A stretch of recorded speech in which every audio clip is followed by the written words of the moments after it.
ప్రార్థన చేసుకుని మొదలు పెట్టుకుందాం. కళ్ళు మూసుకున్నట్లయితే ప్రార్థన. మహోన్నతుడైన మా పరమ తండ్రి, కృతజ్ఞతలు దేవ. తండ్రి, ఇప్పటి వరకు అనేక విషయాలు నేర్చుకోవడానికి మాకు సహాయం చేశారు.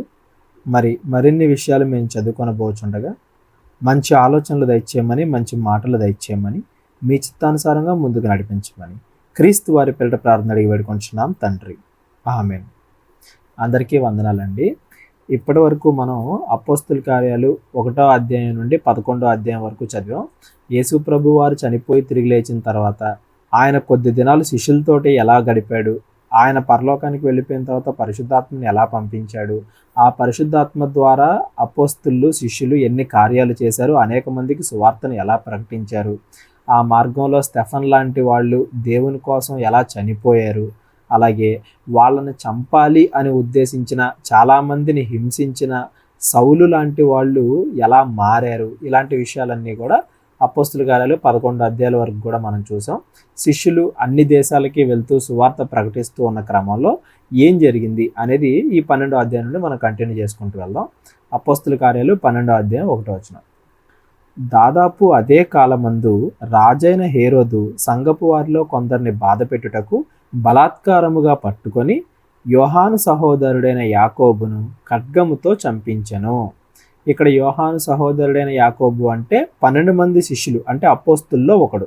రాజైన హేరోదు అంటే యేసు ప్రభు వారు పుట్టినప్పుడున్న ఆ హేరోదు వేరు, ఈ హేరోదు వేరు.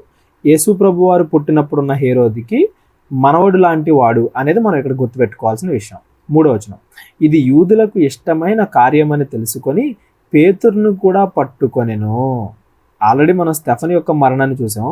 అపోస్తుల్లో 12 మంది అపోస్తుల్లో మరణించిన మొట్టమొదటి వ్యక్తి ఎవరంటే యాకోబు, అది కూడా సువార్త కోసం. ఇలాగా ఎవరైతే సువార్తను ప్రకటిస్తున్నారో వాళ్ళని చంపడం అనేది యూదులకి, యూదుల పెద్దలకి, అక్కడ క్రైస్తవ్యాన్ని వ్యతిరేకించే వారికి కూడా ఆనందకరమైన విషయం అని చెప్పి రాజుకి తెలుసుకొని ఇంకా వాళ్ళను చంపాలి అని వాళ్ళు వెనకాల పడుతున్నాడంటండి. అంటే హేరోదు యొక్క చెడుతనం అనేది ఎంత పెరిగింది, ఎంత తారాస్థాయికి చేరుకుంది అతని యొక్క చెడ్డతనం అనేది ఇక్కడ మనం గమనించాలి. ఆ దినములు పులియని రొట్టెల పండుగ దినాలు.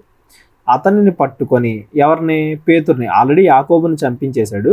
పేతురును కూడా పట్టుకొని చెరసాల్లో వేయించి పస్కా పండుగైన పిమ్మట ప్రజల యొద్దకు అతన్ని తేవాలని ఉద్దేశించి అతనికి కావలి ఉండుటకు 4 చతుష్టయముల సైనికులను అతనికి అప్పగించను. అంటే చాలా పెద్ద సెక్యూరిటీ, ఫుల్ సెక్యూరిటీ పెట్టాడు పేతురు చుట్టూ, పేతురుని పట్టుకొని. 5వ వచనం. పేతురు చెరసాల్లో ఉంచబడెను. సంఘం అయితే అతని కొరకు అత్యాసక్తితో దేవునికి ప్రార్థన చేయుచూ ఉండెను. కేవలం మన సంఘం, మన పాస్టర్ అని మాత్రమే కాదండి. ఎవరైనా క్రైస్తవులు దేవుని కోసం హింస అనుభవిస్తున్నారు అంటే వాళ్ళ గురించి ప్రార్థన చేయడం అనేది సంఘం యొక్క బాధ్యత. సంఘం ఏమేం చేయాలి అనే విషయాలన్నీ కూడా ఈ అపోస్తుల కార్యాల్లో మనం బాగా గమనించవచ్చండి. ఇది మనకు బాగా గుర్తుపెట్టుకోవాల్సిన విషయం. 6వ వచనం. హేరోదు అతనిని వెలుపలికి తీసుకొని రావాలని ఉండగా ఆ రాత్రియే పేతురు 2 సంకెళ్లతో బంధింపబడి 2 సైనికుల మధ్య నిద్రించుచూ ఉండెను. అంటే ముందు రోజు పేతుర్ని చంపాలి అని హేరోదు ఉద్దేశించిన ఆ ముందు రోజు రాత్రి ఏం జరుగుతుందంటే అతని చేతులు సంకెళ్లతో కట్టేశారంట, పక్కన కూడా సైనికులు ఉన్నారంట, మరియు కావలి వారు తలుపు ఎదుట చెరసాల కాచుకొంచుండ్రి. బయట ఆ చెరసాలకి, ఆ జైలు లాంటి ఒక రూమ్కి బయట కూడా ఆ సైనికులు ఉన్నారంట. 7వ వచనం. ఇదిగో ప్రభువు దూత అతని దగ్గర నిలిచెను. అతడుండిన గదిలో వెలుగు ప్రకాశించెను. దూత పేతురు ప్రక్కను తట్టి త్వరగా లెమ్మని చెప్పి అతన్ని లేపగా సంకెళ్ళు అతని చేతి నుండి ఊడిపడెను. వాటంతటవే సంకెళ్ళు ఊడిపడిపోయాయంటండి. 8వ వచనం. అప్పుడు దూత అతనితో, నీవు నడుము కట్టుకొని చెప్పులు తొడుక్కొనమనెను. అతడు అలాగు చేసిన తరువాత దూత, నీ వస్త్రము పైన వేసుకొని నా వెంబడి రమ్మని అతనితో చెప్పెను. ఎంత దర్జాగా చూడండి, అక్కడ సంఖ్యల ఆటకవే ఊడిపోతానే, కంగారేం లేదు, నువ్వు చెప్పులు వేసుకొని నా వెనకాల నడు అని చెప్తుందంటండి దేవదూత. అతడు వెలుపలికి వచ్చి దూత వెంబడి వెళ్ళి దూత వలన జరిగినది నిజముగా జరిగినని గ్రహింపక తనకు దర్శనము కలిగినని తలంచెను. ఏదో కళ్ళగంటున్నట్టుగా ఉందంట పేతురికి. అంత స్మూత్గా వెళ్ళిపోతున్నాయి, కంగారేం లేకుండా విషయాలు అనేవి. 10వ వచనం.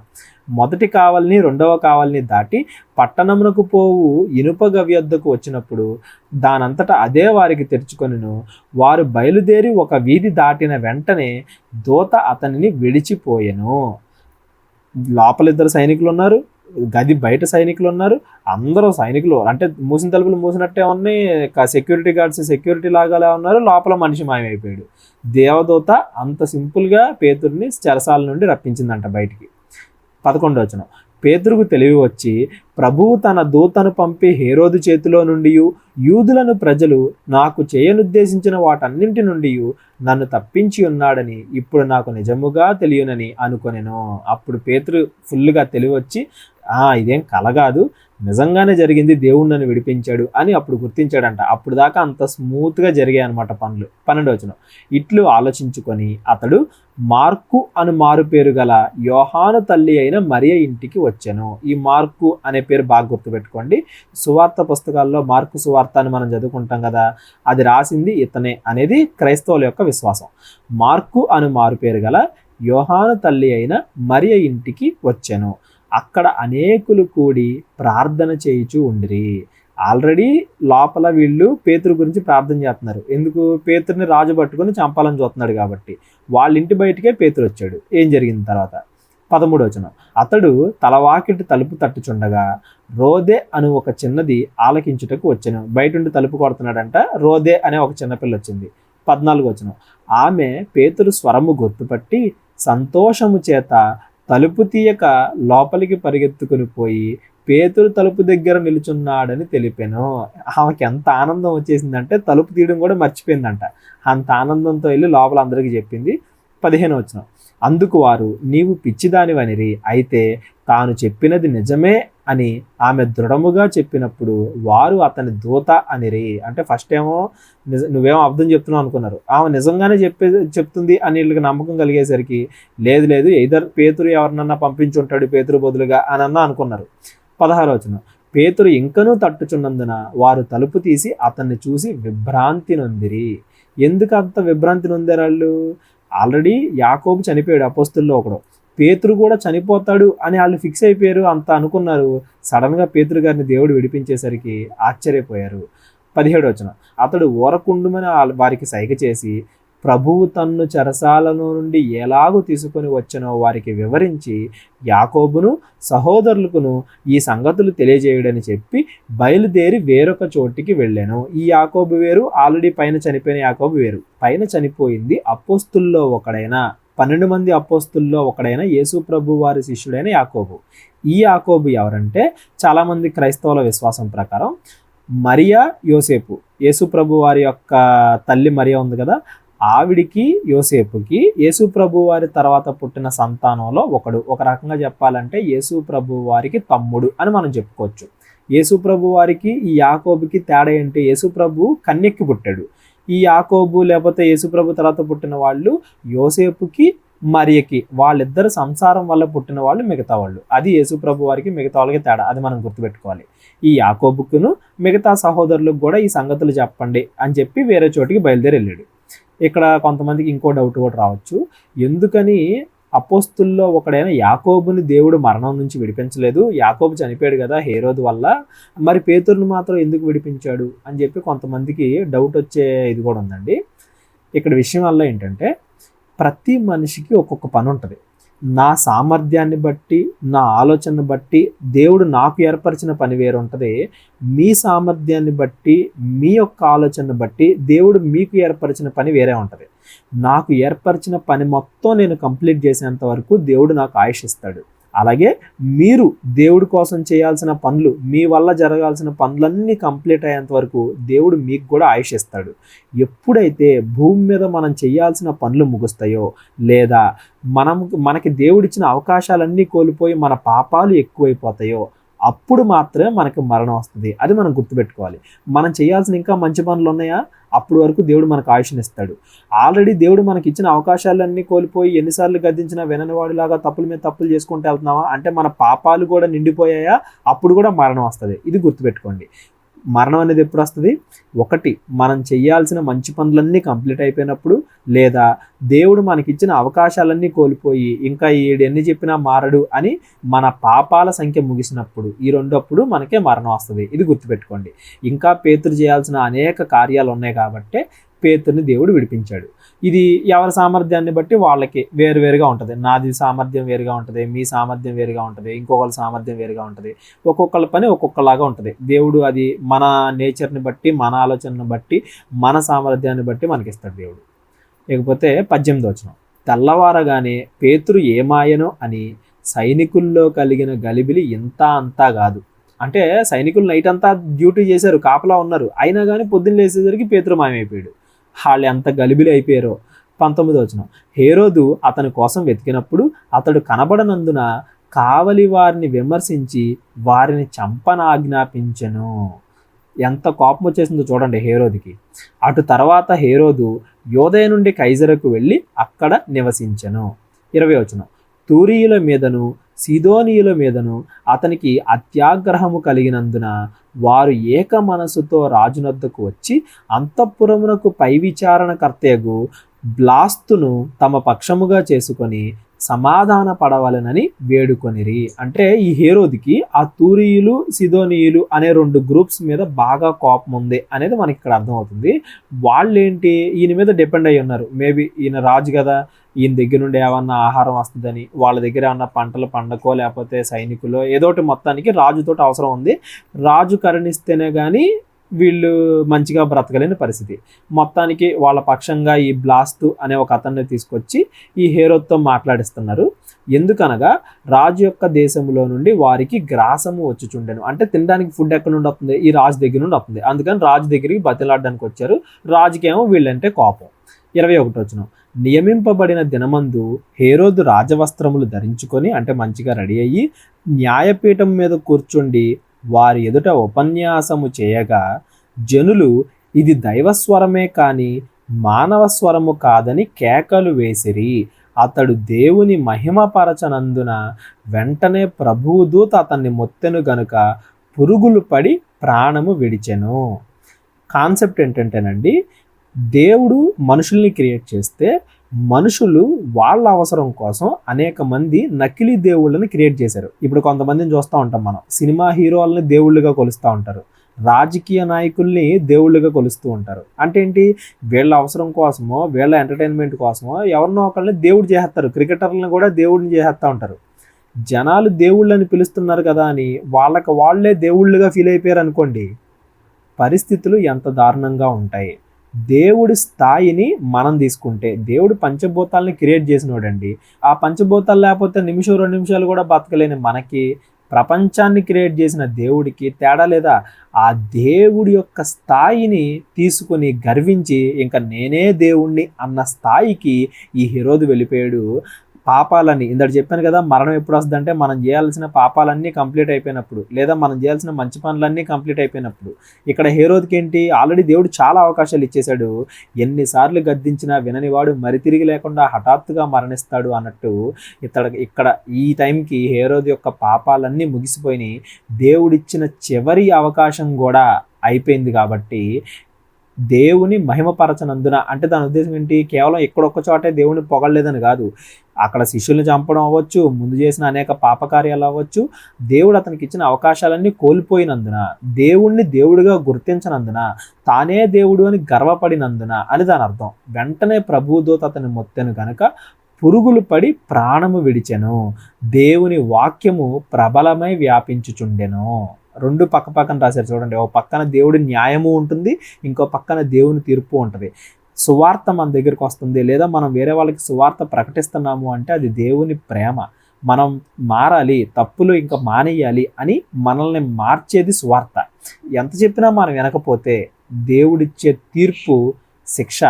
ఒకవేళ మన దగ్గరికి వచ్చిన సువార్త విని మనం మారు మనసు పొందితే దేవుడు దయతో మనల్ని క్షమిస్తాడు. ఈ 2 ఒక పక్కన దేవుడి ప్రేమ కనపడుతుంది, ఒక పక్కన దేవుని న్యాయం కనపడుతుంది. 23లోనేమో దేవుని న్యాయం, 24లోనేమో దేవుని యొక్క ప్రేమ. 2 పక్కనే కనబడుతున్నాయి చూడండి. కాబట్టి వెంటనే ప్రతి ఒక్కళ్ళం కూడా దేవుడు మన మీద ఎంత ప్రేమ చూపిస్తున్నాడు అనేది గుర్తించడంతో పాటు, సువార్తని నేర్చుకోవడంతో పాటు, ఇంకా నేను చేయాల్సిన మంచి పనులు ఉన్నాయి, త్వరగా చేయాలి. ఏమో దేవుడు నాకు ఇచ్చిన అవకాశాలన్నీ అయిపోయాయేమో, ఇంకా ఒక్క పాపమైనా నేను చేయకుండా ఉండాలి అని ఎప్పటికప్పుడు మనం ప్రతిరోజు గుర్తు తెచ్చుకుంటూ ఉండాలండి. 25వ వచనం, బర్నబాయు సౌలు తమ పరిచర్య నెరవేర్చిన తరువాత 11వ అధ్యాయంలో చదువుకున్నాం కదా, వీళ్ళందరికీ సువార్త ప్రకటిస్తున్నారు. మొట్టమొదటి శిష్యులు అంత్యోకులో క్రైస్తవులు అనబడరని వీళ్ళు సువార్తను ప్రకటిస్తున్నారు. ఆ అంత్యోకులో సువార్త ప్రకటించడం అయిపోయిన తర్వాత వీళ్ళు యెరూషలేముకి వచ్చారంట. యెరూషలేముకి ఎవరితో పాటు వచ్చారు? మార్కు అనే మారు పేరు గల యోహాన్ని వెంట పెట్టుకొని యెరూషలేముకి వచ్చారు. ఈ విషయాన్ని గుర్తుపెట్టుకోండి, మళ్ళా మనకి తర్వాత అధ్యాయాల్లో ఇది అవసరం అవుతుంది. 13వ అధ్యాయం మొదటి వచనం. అంత్యోకులోనున్న సంఘములో బర్నబా, నీగెరనబడిన సుమయోను, కురేనీయుడైన లూకియా, చతుర్థాధిపతి అయిన హేరోదుతో కూడా పెంచబడిన మనయేను, సౌలు అను ప్రవక్తలను బోధకులను ఉండిరి. సంఘంలో ఎవరెవరు ఉన్నారంటండి? రాజుతో పాటు పెంచబడిన వాళ్ళు కూడా ఉన్నారంట ఈ సంఘంలో. అంటే సువార్త అనేది కేవలం యూదుల దగ్గరకో అన్యుల దగ్గరకో అలాగేం కాదండి, రాజులు, అధిపతులు అందరి దగ్గరికి కూడా వెళ్ళింది. అనేకులు ఆ సంఘంలో ఉన్నారు అని దాని అర్థం. 2వ వచనం. వారు ప్రభువును సేవించుచు ఉపవాసము చేయుచుండగా పరిశుద్ధాత్మ, నేను బర్నబాను సౌలును పిలిచిన పని కొరకు వారిని నాకు ప్రత్యేకపరచుడని వారితో చెప్పాను. అంటే ఏంటి?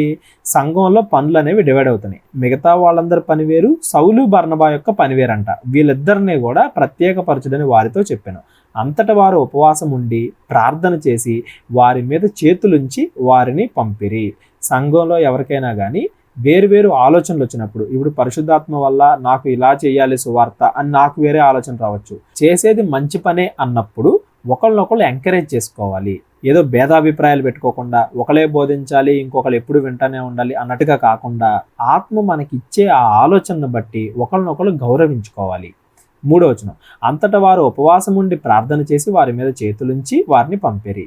కాబట్టి వీరు పరిశుద్ధాత్మ చేత పంపబడిన వారే సెలూకైకు వచ్చి అక్కడ నుండి ఓడ ఎక్కి కుప్రకు వెళ్ళిరి. అసలు ఈ పౌలు గారి జర్నీస్, బర్నబా గారి జర్నీస్ ఇవన్నీ కూడా మనం ఇంకొక ఏదైనా వీడియోలో మ్యాప్స్ బట్టి చూద్దాం. అంత డీటెయిల్డ్గా కాకుండా చదువుకుంటూనే వెళ్ళిపోదాం. అసలు ఒక్కొక్క వర్స్ని ఎక్స్ప్లెయిన్ చేసుకోవాలనుకుంటే మనకు గంటలు వెళ్ళిపోద్ది. ఇది ఎక్స్ప్లెనేషన్ వీడియో కాదు, జస్ట్ ఒక బైబిల్ రీడింగ్, ఒక బైబిల్ స్టడీ గైడ్ వీడియో లాంటిది, ఒక ఎక్స్టెండెడ్ ఆడియో బైబిల్ లాంటిది. కాబట్టి అంత డీటెయిల్డ్గా వేరే వీడియోస్లో డిస్కస్ చేసుకుందాం. 5వ వచనం. వారు సలమిలో ఉండగా యూదుల సమాజ మందిరముల్లో దేవుని వాక్యము ప్రచురించుచూ ఉండిరి. యోహాను వారికి ఉపచారము చేయువాడే ఉండెను. యోహాన్ అంటే మార్కు అని మారు పేరు గల యోహాను. 6వ వచనం. వారు దీపమందంతటా సంచరించి పాఫు అను ఒక ఊరికి వచ్చి గారడీ వాడగు అబద్ధ ప్రవక్త అయిన బర్యేసు అను ఒక యూదుని చూచిరి. అబద్ధ ప్రవక్తలు ఆ కాలంలో ఉన్నారు, ఈ కాలంలో కూడా ఉన్నారు. వీళ్ళ పని ఏంటంటే గారడీలు చేస్తూ. గారడీ అంటే ఏంటి? పరిశుద్ధాత్మ ద్వారా అపోస్తులు శిష్యులు వీళ్ళేమో నిజంగా కార్యాలు చేస్తున్నారు. స్వస్థతలు అవ్వచ్చు, అద్భుత కార్యాలు అవ్వచ్చు, ఇతర భాషల్లో మాట్లాడడం అవ్వచ్చు. గారడీలు అంటే ఏంటి? వీళ్ళ దగ్గర శక్తులు లేకపోయినా ఉన్నాయి అన్నట్టుగా బయటకు చూపించుకోవడం. అంటే మ్యాజిక్ ట్రిక్కులు చేస్తూ ఉంటారు వీళ్ళు. మ్యాజిక్ ట్రిక్కులు చేస్తూ మేము నిజంగా దేవుడు పంపిన ప్రవక్తలమే అని అందరికీ చెప్పుకుంటూ ఉంటారు. నిజమైన నాటికి అబద్ధమైన నాటికి తేడా ఈజీగా తెలిసిపోద్ది. ముందు చాప్టర్స్లో కూడా మనం ఆల్రెడీ అవి ఎక్స్ప్లెయిన్ చేసుకున్నాం, చదువుకుంటాం. ఇతడు వివేకము గలవాడైన సెర్గి పౌలు అని అధిపతి యొద్ద నుండెను. అంటే ఈ గారడీవాడు ఎక్కడున్నాడు? ఆ సెర్గి పౌలు అనే అధిపతి కింద ఉన్నాడు. అతడు బర్నబాను సౌలును పిలిపించి దేవుని వాక్యము వినగోరెను. అంటే అధిపతికి మంచి ఆలోచన ఉంది, నిజమైన దేవుని వాక్యాన్ని వినాలి అనుకున్నాడు. అయితే ఎలుమ ఆ అధిపతిని విశ్వాసము నుండి తొలగింపవలనని యత్నము చేసి వారిని బెదిరించెను. ఎలుమ అనే పేరునకు గారడీ వాడని అర్థము. అంటే మంచిగా వాక్యం విని మారాలనుకున్నాడు కదా, ఆ అధిపతిని మోసం చేయాలి అని చెప్పి గారడీవాడు చూస్తున్నాడు. 9వ వచనం. అందుకు పౌలు అనబడిన సౌలు పరిశుద్ధాత్మతో నిండిన వాడే. ఈ సౌలుకి ఇంకొక పేరే పౌలు. మనం ఇక్కడ నుంచి అంతా కూడా పౌలు అనే పిలుస్తాం అతన్ని. పరిశుద్ధాత్మతో నిండిన వాడే అతన్ని తేరి చూసి సమస్త కపటముతోనూ సమస్త దుర్మార్గముతోనూ నిండిన వాడా. అంటే లోకంలో ఎన్ని రకాలుగా అయితే జనాలను మోసం చేయొచ్చో అన్ని ఆలోచనలు నీ దగ్గర ఉన్నాయి దుర్మార్గుడా అంటున్నాడు ఆయన. సమస్త కపటముతోనూ సమస్త దుర్మార్గముతోనూ నిండిన వాడా, అపవాది కుమారుడా, సమస్త నీతికి విరోధి, నీవు ప్రభువు యొక్క తిన్నని మార్గములు చెడగొట్టుట మానవా. ప్రభు మార్గం తిన్నగా ఉంటుందంట, కరెక్ట్గా ఉంటుందంట. దాన్ని చెడగొట్టేవాళ్ళు ఈ అబద్ధ ప్రవక్తలు, అబద్ధ బోధకులు అని చెప్పి చెప్తున్నాడండి. ఇవాళ ఎవరైతే అబద్ధ బోధకులు ఉన్నారో జనాలకు తెలియకపోవచ్చు, కానీ వాళ్ళు మోసం చేస్తున్నారని వాళ్ళకి తెలిసిద్ది కదా, వాళ్ళ మనస్సాక్షి చెప్తుంది కదా. ఎవ్వరూ కూడా దేవుడి తీర్పు నుండి తప్పించుకోలేరండి. తిన్నని మార్గములు చెడగొట్టుట మానవా, ఇదిగో ప్రభువు తన చెయ్యి నీ మీద ఎత్తి ఉన్నాడు, నీవు కొంతకాలము గుడ్డివాడివై సూర్యుని చూడక ఉండు అని చెప్పెను. వెంటనే మబ్బు చీకటి అతన్ని కమ్మెను గనుక అతడు తిరుగుచు ఎవరైనా చెయ్యి పట్టుకుని నడిపింతురా అని వెదుకుచుండెను. నిజమైన దేవుని సేవకులు వచ్చి ఇలా అబద్ధ ప్రవక్తలకి బుద్ధి చెప్తా ఉంటారు. వెంటనే గుడ్డోడైపోయాడంట ఆ గారడియోడు. అంతటా అధిపతి జరిగిన దాన్ని చూచి ప్రభువు బోధకు ఆశ్చర్యపడి విశ్వసించెను. అతడు కూడా విశ్వాసం ఉంచాడు. తరువాత పౌలును అతనితో కూడా ఉన్నవారును ఓడ ఎక్కి పాఫు నుండి బయలుదేరి పంఫులిలో ఉన్న పెర్గేకు వచ్చిరి. అచ్చట యోహాను వారిని విడిచిపెట్టి యెరూషలేమునకు తిరిగి వెళ్ళెను. ఈ పౌలు, బర్నబా, ఈ మార్కు అని మారుపేరు గల యోహాను, ఈ ముగ్గురు వచ్చారు కదా. ఇందులో ఇక్కడ నుండి ఈ మార్కు అని మారుపేరు గల యోహాను తిరిగి యెరూషలేముకి వెళ్ళిపోయాడంట. ఇంకెవరు మిగిలారు? పౌలు, బర్నబా, వీళ్ళిద్దరు మాత్రం మిగిలారు. 14 వచనం. అప్పుడు వారు పెర్గే నుండి బయలుదేరి పిసిదీలో ఉన్న అంత్యోకుకు వచ్చి విశ్రాంతి దినమందు సమాజ మందిరంలోనికి వెళ్ళి కూర్చుండిరి. ధర్మశాస్త్రమును ప్రవక్తల లేఖనములు చదివిన తరువాత సమాజ మందిరపు అధికారులు, సహోదరులారా, మీరు ప్రజలకు ఏదైనా బోధవాక్యము చెప్పవలనని ఉన్న ఎడల చెప్పుడని వారికి వర్తమానము చేసిరి. అంటే ఒక విశ్రాంతి దినం రోజు అందరికీ కూడా సువార్త చెప్పడానికి వెళ్ళి సమాజ మందిరంలో కూర్చున్నారు. అప్పుడు పౌలు నిలవబడి చేసైగ చేసి ఎట్లా నేను చెప్తా అని నుంచున్నాడు. పౌలు ఏం చెప్పాడు చూడండి, 17 వచనం. ఇజ్రాయేలులారా, దేవుడికి భయపడు వారలారా వినుడి. ఇజ్రాయేలును ఈ ప్రజల దేవుడు మన పితరులను ఏర్పరచుకొని వారు ఐగుప్తు దేశమందు పరదేశులై ఉన్నప్పుడు ఆ ప్రజలను హెచ్చరించి తన భుజబలము చేత వారిని అక్కడి నుండి తీసుకువచ్చి, ఆ పాత నిబంధనలో మోషే గారి ఈ సందర్భాలను గుర్తు చేస్తున్నాడు, తీసుకువచ్చి ఇంచుమించు 40 ఏండ్ల మట్టుకు అరణ్యములో వారి చేష్టలను సహించెను. మరియు కనాను దేశంలో 7 జాతుల వారిని నాశనము చేసి వారి దేశములను వీరికి స్వాస్థ్యముగా పంచి ఇచ్చెను. ఇంచుమించు 450 సంవత్సరములు ఇట్లు జరిగెను. అటు తరువాత ప్రవక్త అయిన సమూయేలు వరకు ఆయన వారికి న్యాయాధిపతులను దయచేసెను. అటు తర్వాత వారు రాజు కావాలని కోరగా దేవుడు బెన్యామీను గోత్రీయుడు కీషు కుమారుడైన సౌలును వారికి 40 ఏండ్ల వరకు దయచేసెను. అటు తర్వాత అతన్ని తొలగించి దావీదును వారికి రాజుగా ఏర్పరచెను. మరియు ఆయన, నేను యెష్షయి కుమారుడైన దావీదును కనుగొంటిని, అతడు నా ఇష్టానుసారుడైన మనుషుడు, అతడు నా ఉద్దేశములన్నీ నెరవేర్చునని చెప్పి అతన్ని గూర్చి సాక్ష్యం ఇచ్చెను. అతని సంతానము నుండి దేవుడు తన వాగ్దానము చొప్పున ఇజ్రాయేలీల కొరకు రక్షకుడగు యేసును పుట్టించెను. ఇక్కడ దాకా ధర్మశాస్త్రం మొత్తాన్ని ఒక 4-5 వర్సెస్లో చెప్పాడండి. అంటే ధర్మశాస్త్రం మొత్తం కూడా దేవుడు మనల్ని రక్షించాలి అనుకున్న యేసు ప్రభు వారు ఎలా వచ్చారు అనేదే చెబుతుంది అనే దాన్ని ఇక్కడ స్ట్రెస్ చేసి చెప్తున్నాడు. వెంటనే యేసు ప్రభు దగ్గరికి వచ్చాడు. ఆ యేసు ప్రభు వారిని పుట్టించడం కోసమే ముందు ఇదంతా జరిగింది అని.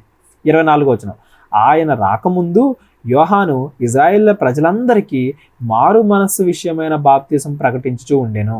అంటే బాప్తిసం ఇచ్చి యోహాను వీళ్ళలో చాలా మందికి తెలిసి ఉంటుంది. అందుకని మెస్సే వస్తున్నాడు అని ముందే యోహాను కూడా చెప్పాడు కదా. ఆ మెస్సే ఎవరంటే యేసు ప్రభు.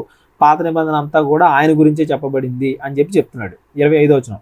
యోహాను తన పనిని నెరవేర్చుచుండగా నేను ఎవడని మీరు తలంచుచున్నారు? నేను ఆయన్ను కాదు. అంటే యోహానే మెస్సయ్య అనుకున్నారు కొంతమంది. నేను ఆయన్ని కాదు, ఇదిగో నా వెనక ఒకడు వచ్చుచున్నాడు, ఆయన కాళ్ళ చెప్పులు విప్పుటకైనను నేను పాత్రుడను కాను అని చెప్పాను. ఇవన్నీ కూడా మనం సువార్తల ఎక్స్ప్లెనేషన్లో చదువుకున్నాం. యోహాను ఏం చెప్పాడు యేసుప్రభువు వారి బాప్తిసం టైంలో అని. సహోదరులారా, అబ్రహాము వంశస్థులారా, దేవునికి భయపడు వారలారా, ఈ రక్షణ వాక్యము మన యొద్దకు పంపబడి ఉన్నది. దేవుడు మనందరినీ ఇక్కడ చేర్చి మనందరికీ కూడా ఈ రక్షణ వాక్యాన్ని ఇస్తున్నాడు. ఈ రక్షణ వాక్యం అంటే యేసు ప్రభు వారి గురించిన సువార్త అనేది దేవుడు మనకు అందించాడు. యేసు ప్రభు వారి గురించిన మాట ఇవాళ మన దగ్గర దాకా వచ్చింది. 27వ వచనం. యెరూషలేములో కాపురముండు వారును వారి అధిపతులను ఆయన అయినను ప్రతి విశ్రాంతి దినమున చదవబడుతున్న ప్రవక్తల వచనములైనను గ్రహింపక ఆయనకు శిక్ష విధించుట చేత ఆ వచనములను నెరవేర్చిరి. వచనాలు నెరవేర్చారు, తెలియకుండా నెరవేర్చారు. ఆ వచనాలన్నీ కూడా ప్రకటించేది ఎవరి గురించి అంటే యేసుక్రీస్తు వారి గురించి. 28వ వచనం. ఆయన యందు మరణమునకు తగిన హేతు ఏదియూ కనబడకపోయినను ఆయన్ను చంపవలనని వారు పిలాతును వేడుకొనిరి. వారు ఆయన గూర్చి వ్రాయబడి ఉన్నవన్నీ నెరవేర్చిన తరువాత ఆయనను మ్రాను మీద దింపి సమాధిలో పెట్టిరి. అయితే దేవుడు మృతుల్లో నుండి ఆయన లేపెను. ఆయన గల్లీ నుండి యెరూషలేమునకు తనతో కూడా వచ్చిన వారికి అనేక దినములు కనబడెను. వారిప్పుడు ప్రజల యొద్ద ఆయనకు సాక్షులై ఉన్నారు. ఇదంతా కూడా మనకి చదవడానికి ఒక 4-5 వచనాల్లో అయిపోయింది కానండి, పౌలు గారు ఎన్ని గంటల వారికి చెప్పుంటాడో, ఎంత డీటెయిల్డ్గా చెప్పుంటాడో, ఎన్ని రకాలుగా చెప్పుంటాడో. ఓల్డ్ టెస్టిమెంట్ అంటే పాత నిబంధన మోషే గారి దగ్గర నుండి స్టార్ట్ చేశాడు. యేసుప్రభు వారు చనిపోవడం, ఆయన తిరిగి లేగడం, తిరిగి లేచిన తర్వాత అందరితో పాటు కొద్ది దినాలు ఉండడం, దాన్ని ఆ కళ్ళారా చూసిన వాళ్ళు అనేక మందికి చెప్పడం, ఇవన్నీ కూడా కవర్ చేశాడు ఆయన ఈ ఒక్క ప్రసంగంలో. 32వ వచనం, దేవుడు యేసును లేపి పితరులకు చేసిన వాగ్దానమును మన పిల్లలకు నెరవేర్చి ఉన్నాడని మేమును మీకు సువార్త ప్రకటించున్నాము. ఆఖరికి జనాలను హింసించిన నేను కూడా నమ్మాను. అలాగే నీవు నా కుమారుడువు, నేడు నేను నిన్ను కంటిని అని 2వ కీర్తన యందు రాయబడి ఉన్నది. అంటే అది యేసుప్రభు వారి గురించే అని చెప్తున్నాడు. మరియు ఇక కుళ్ళు పట్టకుండా ఆయన్ను మృతుల్లో నుండి లేపుటను బట్టి దావీదునకు అనుగ్రహించిన పవిత్రమైన వరములను మీకు అనుగ్రహింతును, అవి నమ్మకములైనవని చెప్పాను. ఇదంతా కూడా ఏదో నేను కల్పించి చెప్పట్లేదు, ఆల్రెడీ ఉన్నాటిల్నే చెప్తున్నాను. ఆల్రెడీ మన గ్రంథాల్లో పాత నిబంధనలో ఉన్నదే చెప్తున్నాను. ఆల్రెడీ మన సహోదరులు కళ్ళారా చూసిందే చెప్తున్నాను. మీ మధ్య జరిగిందే చెప్తున్నాను. ఇవన్నీ నమ్మదగినవే అని చెప్తున్నాడు. 35, కాబట్టి వేరొక కీర్తన యందు నీ పరిశుద్ధుని కుళ్ళు పట్టనీయవని చెప్పుచున్నాడు. అంటే చనిపోయి తిరిగి లేచాడు ఆయన. చనిపోయి అలాగే ఉండిపోలేదు, ఆయన దేహం కుళ్ళు పట్టలేదు, ఆయన తిరిగి లేచాడు. ఈ వచనం కూడా యేసుప్రభు వారి గురించే అని చెప్తున్నాడు. 36వ వచనం, దావీదు దేవుని సంకల్పము చొప్పున తన తరము వారికి సేవ చేసి నిద్రించి తన పితరుల యొద్దకు చేర్చబడి కుళ్ళిపోయాను గాని, అంటే దావీదు గొప్పోడని మనం చదువుకుంటాం కదా, ఆయన చనిపోయాడు, ఆయన శరీరం కుళ్ళిపోయింది, అయితే దేవుడు లేపిన వాడు కుళ్ళు పట్టలేదు.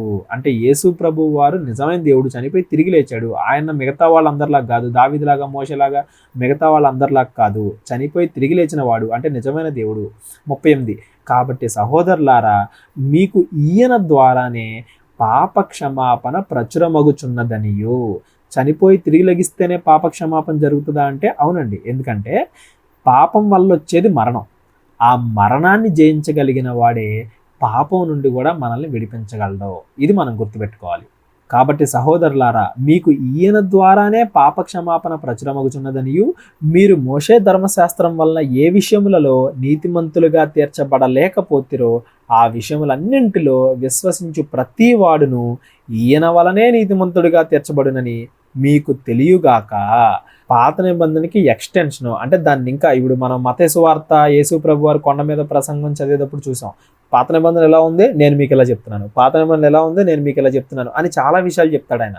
మిమ్మల్ని నీతిమంతులుగా తీర్చే మాటలు యేసు ప్రభు వారి దగ్గర ఉన్నాయి అని చెప్పి పౌలు గారు చెప్తున్నారు. 41వ వచనం, ప్రవక్తల గ్రంథమందు చెప్పబడినది మీ మీదకి రాకుండా చూసుకోండి. అదేంటంటే, ఇదిగో తిరస్కరించు వార్లారా ఆశ్చర్యపడుడి, నశించుడి, మీ దినములలో నేను ఒక కార్యము చేసేదను, ఆ కార్యము ఒకడు మీకు వివరించినను మీరు ఎంత మాత్రము నమ్మరు అనెను.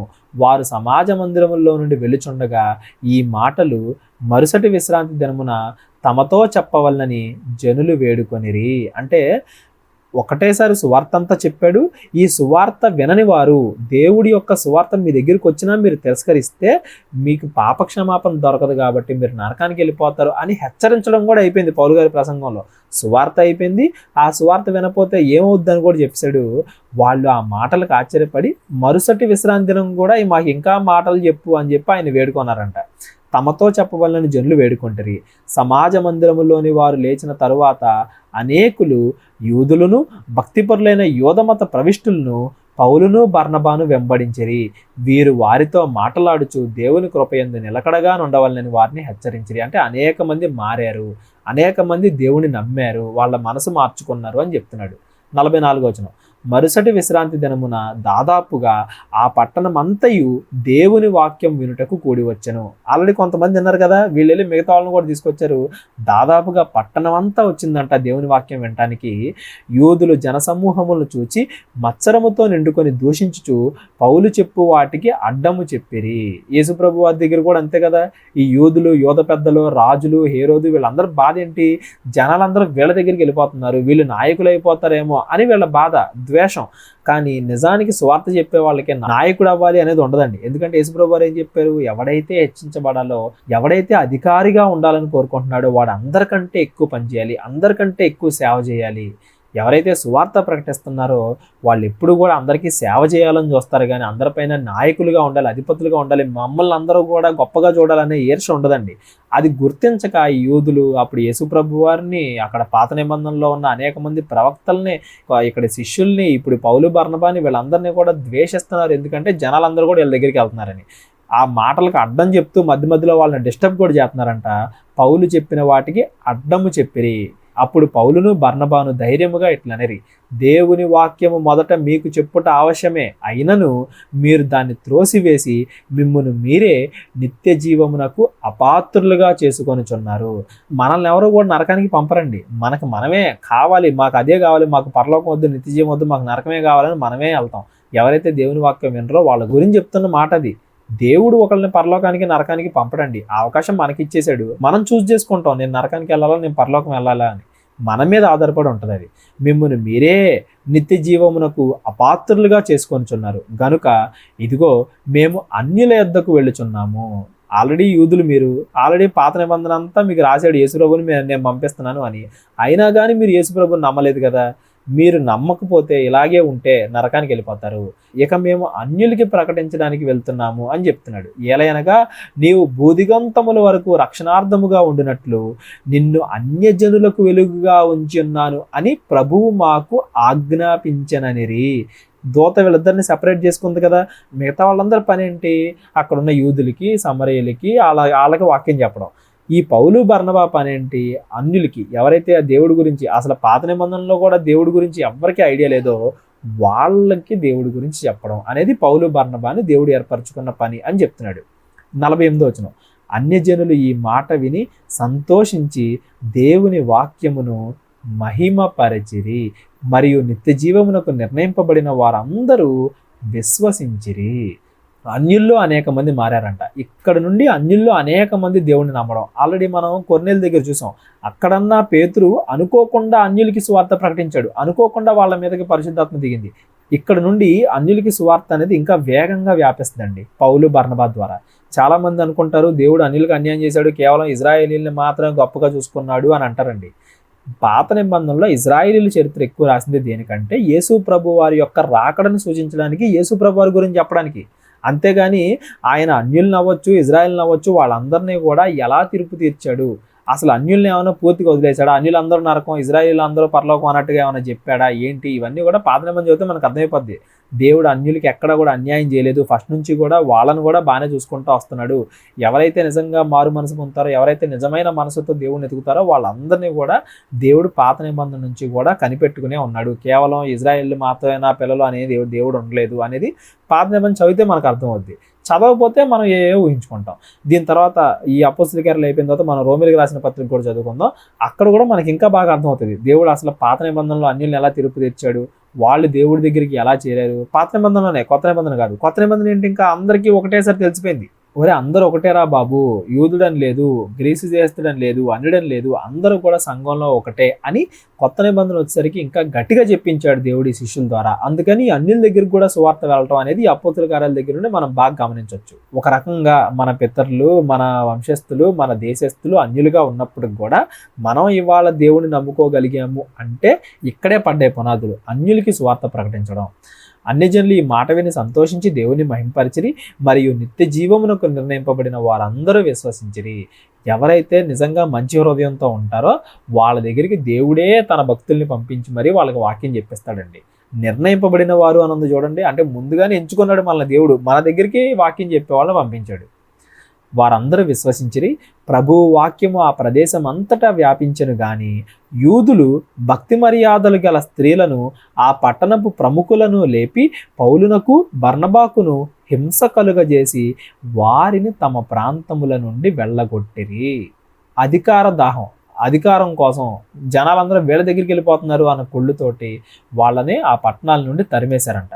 వీరు తమ పాదధూళిని వారి తట్టు దులిపివేసి ఈకోనీకు వచ్చిరి. పాదధూళి దులపడం అంటే ఏంటి? మేము సువార్త ప్రకటించడానికి వచ్చాం, మీరే మమ్మల్ని కాదన్నారు, మీరే మమ్మల్ని దోశారు, మీ యొక్క జీవితాన్ని నరకానికి పంపించాలా, పరలోకానికి పంపించాలా అనే డెసిజన్ మీరే తీసుకున్నారు. ఇంకా అందులో మా తప్పేం లేదు. మేము ఇంకా వేరే దేశానికి వెళ్ళి సువార్త ప్రకటించుకుంటాం అనే దానికి ఈ పాదధూలే సాక్ష్యం అని దాని అర్థం. అంటే ఏంటంటే మనం పరలోకం వెళ్ళాలన్నా నరకం వెళ్ళాలన్నా అది మన మీద ఆధారపడి ఉంటుంది. సువార్త ప్రకటించే వాళ్ళు ప్రకటించారా లేదా అనే దానికే సాక్ష్యం ఉంటుంది. అంతేగాని ప్రకటించిన తర్వాత మనం నమ్ముతామా నమ్మం అనేది మన మీద కదా ఆధారపడి ఉంటుంది. వాళ్ళు మాత్రం ఏం చేస్తారు? వీరు తమ పాదధూళిని వారి తట్టు దులిపి ఈకోనేకు వెళ్ళారు. సువార్త ప్రకటించడానికి వేరే దేశానికి వెళ్ళిపోయారు. అయితే శిష్యులు ఆనందభరితులై పరిశుద్ధాత్మతో నిండిన వారైరి. ఎవరైతే మంచిగా ఉంటారో వాళ్ళు ఇంకా మంచిగా తయారవుతున్నారు.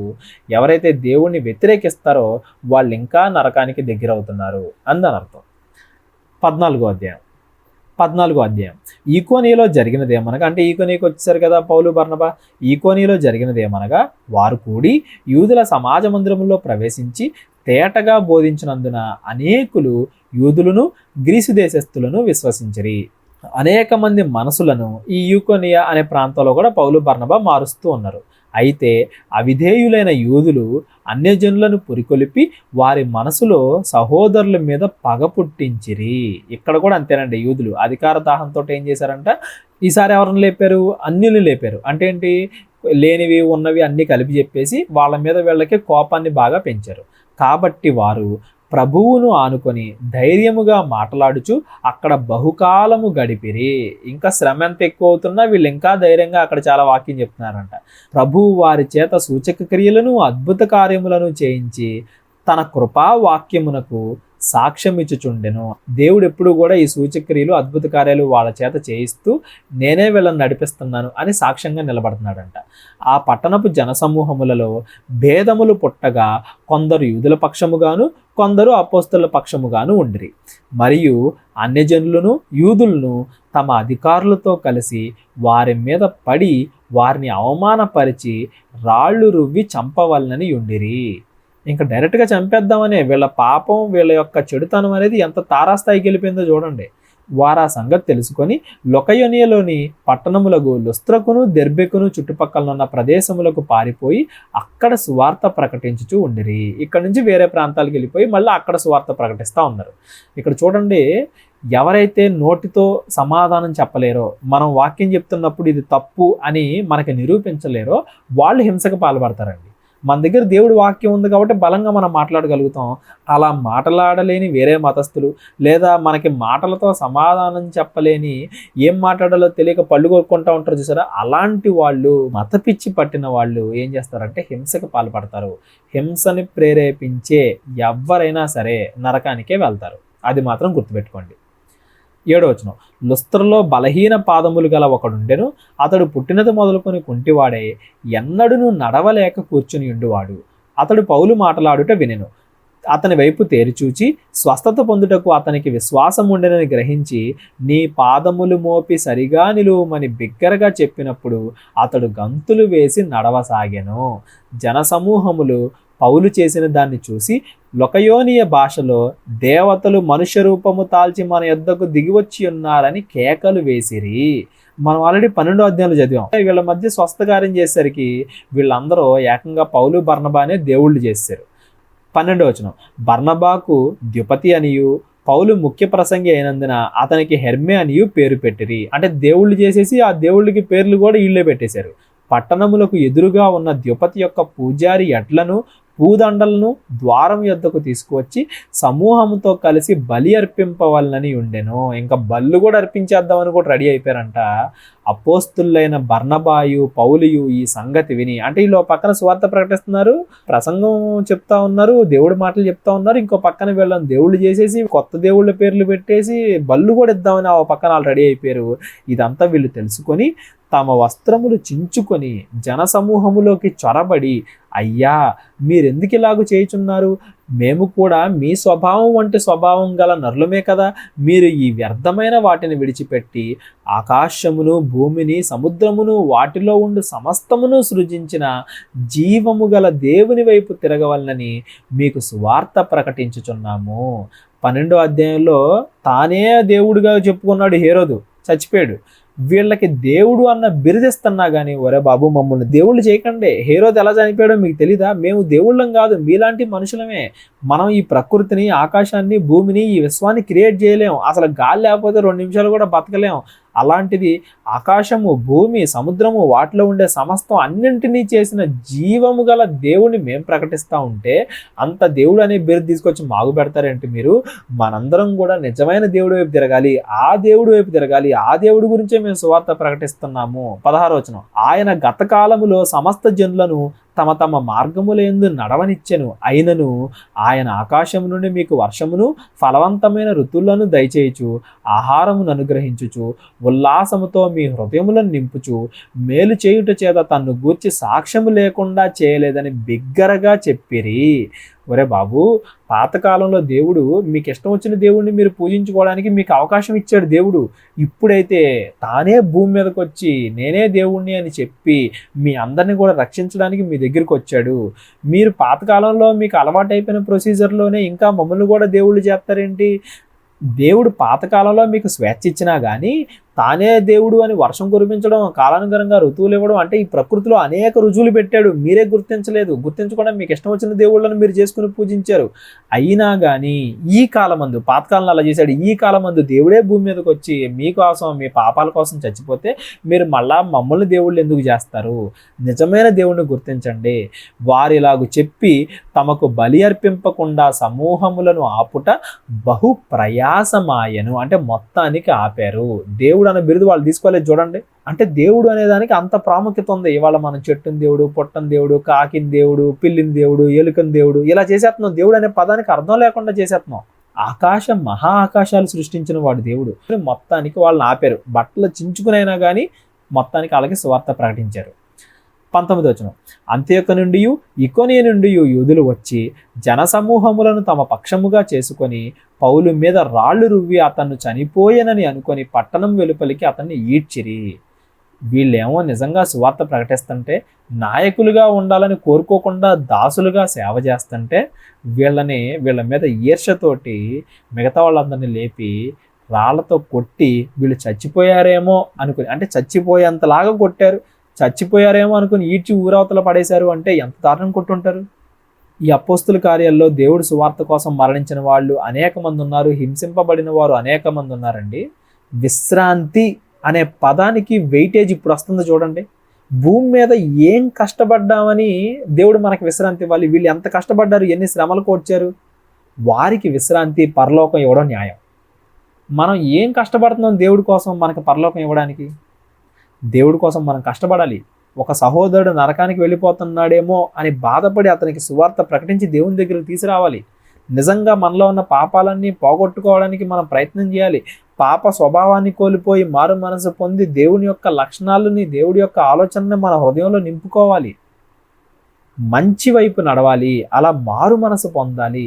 మారు మనసు పొందిన తర్వాత దేవుడి కోసం కష్టపడాలి. అప్పుడే దేవుడు మనకిచ్చే ఆ విశ్రాంతి అనే పదానికి ఒక అర్థం ఉంటుందండి. చచ్చిపోయాడు అనుకుని వదిలేసి వెళ్ళిపోయారంట. అయితే శిష్యులు అతని చుట్టూ నిలిచి ఉండగా అతడు లేచి పట్టణంలో ప్రవేశించి మరునాడు బర్నబాతో కూడా దెర్బేకు బయలుదేరిపోయాను. మళ్ళా తిరిగి వాళ్ళ మీద యుద్ధం చేయాలనుకుంటే పౌలు గారికి ఎంతసేపు అండి అది? అంతకుముందు అందరినీ లాక్కొచ్చి చంపి హింసించి ఇవన్నీ చేసింది సౌలు గారు కాదా? అదేమన్నా ఆయన కొత్త? దేవుని నమ్ముకున్నాడు కాబట్టి పగ అనే పదాన్ని విడిచేసి వాళ్ళు మనసు ఇంకోసారి మార్చుకుంటారులే, మార్చుకోకపోతే దేవుడే తీర్పు తీరుస్తాడులే, నాకెందుకు, నేను ఎంత మంచి చేయగలిగితే అంత మంచి చేద్దాం, ఎంతమంది మనసులు మార్చగలిగితే అంతమంది మనసులు మారుద్దాం, ఎంతమందిని పాపం నుండి దూరం చేసి దేవుడికి దగ్గర చేయగలిగితే అంతమందిని చేద్దాం అన్న ఉద్దేశంతో ఆ ఊరు నుంచి ఇంకో ఊరికి వెళ్ళిపోయాడంటండి పౌలు గారు. ఇలాంటి స్వభావం మనకు కావాలి క్రైస్తవులుగా. 21వ వచనం, వారు ఆ పట్టణముల్లో సువార్త ప్రకటించి అనేకులను శిష్యులుగా చేసిన తరువాత లుస్త్రకును, ఈకోయకును, అంతియొక్కును తిరిగి వచ్చి, ఆల్రెడీ అంతకుముందు ఏ ప్రాంతాల్లో అయితే సువార్త ప్రకటించారో మళ్ళీ వాటన్నింటికి తిరిగి వచ్చి ఆల్రెడీ అంతకుముందు వాక్యం చెప్పిన వాళ్ళందరినీ కూడా బలపరుస్తున్నారు. సువార్త చెప్పారు, ఇంకో చోటుకి వెళ్ళిపోయారు, మళ్ళా రిటర్న్ వచ్చి వీళ్ళని బలపరుస్తున్నారు. 22వ వచనం, శిష్యుల మనస్సులను దృఢపరిచి విశ్వాసమందు నిలకడగా ఉండవలననియు అనేక శ్రమలను అనుభవించి మనము దేవుని రాజ్యములో ప్రవేశింపవలననియు వారిని హెచ్చరించిరి. వాళ్ళ లైఫే వాళ్ళకి ఎగ్జాంపుల్ మిగతా వాళ్ళందరికీ కూడా. వీళ్ళు ఎన్ని శ్రమలు పడ్డా కానీ ఓర్చుకొని దేవుడి సువార్తను ప్రకటిస్తున్నారు. మాకన్నా ఎక్కువ మీకు శ్రమలు కలిగాయా? మీకు ఎన్ని శ్రమలు వచ్చినా మీరు ఓర్చుకోండి, అనుభవించండి. ఎందుకంటే పరలోకములో మీ ఫలము అధికమవుతుంది, పరలోకంలో మీ ధనం ఎక్కువ అవుతుంది, మీరు పరలోకానికి దగ్గర అవుతున్నారు. ఆ పెద్ద విషయాన్ని చూడండి. ఇప్పుడు 4 రోజులు కష్టపడితే జీతం వస్తుందని ఆ చివరి రోజులు ఎంత కష్టపడతారు? ఎందుకు? ఎంత కష్టపడినా జీతం వస్తుంది అనే నమ్మకం. భూమి మీద మనం ఎన్ని శ్రమలు పడ్డా ఇదే పర్మనెంట్ కాదు. పరలోకం అనే నిజమైన జీవితం ఉంది. దానికోసం ఈ కొద్ది జీవితం శ్రమలు పడ్డా కానీ అనుభవించండి. మీరు తిరిగి హింస చేయొద్దు మిమ్మల్ని కొట్టేవారిని, లేదా దేవుడి దగ్గర నుండి పక్క వెళ్ళిపోవద్దు, మళ్ళా చెడు మార్గం వైపు వెళ్ళిపోవద్దు, సహించండి అని చెప్తున్నాడు. 23వ వచనం, మరియు ప్రతి సంఘములో వారికి పెద్దలను ఏర్పరిచి ఉపవాసం ఉండి ప్రార్థన చేసి వారు నమ్మిన ప్రభువునకు వారిని అప్పగించిరి. ఎక్కడికక్కడ పెద్దలను ఏర్పాటు చేశారు, ఉపవాసం ఉన్నారు, ప్రార్థన చేశారు, వాళ్ళందరినీ బలపరిచి వేరే ప్లేస్కి వెళ్ళారు.